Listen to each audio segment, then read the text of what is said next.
بسم اللہ الرحمن الرحیم۔ ابو موسیٰ اشعری رضی اللہ تعالیٰ عنہ کہتے ہیں کہ میں رسول اللہ صلی اللہ علیہ وسلم کے ساتھ ایک سفر میں تھا۔ جب لوگ مدینہ کے قریب پہنچے تو لوگوں نے تکبیر کہی اور اپنی آوازیں بلند کیں۔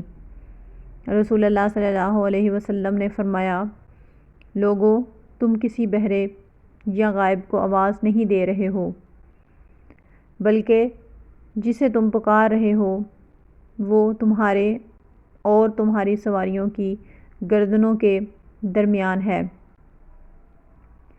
پھر رسول اللہ صلی اللہ علیہ وسلم نے فرمایا، اے ابو موسیٰ، کیا میں تمہیں جنت کے خزانوں میں سے ایک خزانہ نہ بتاؤں؟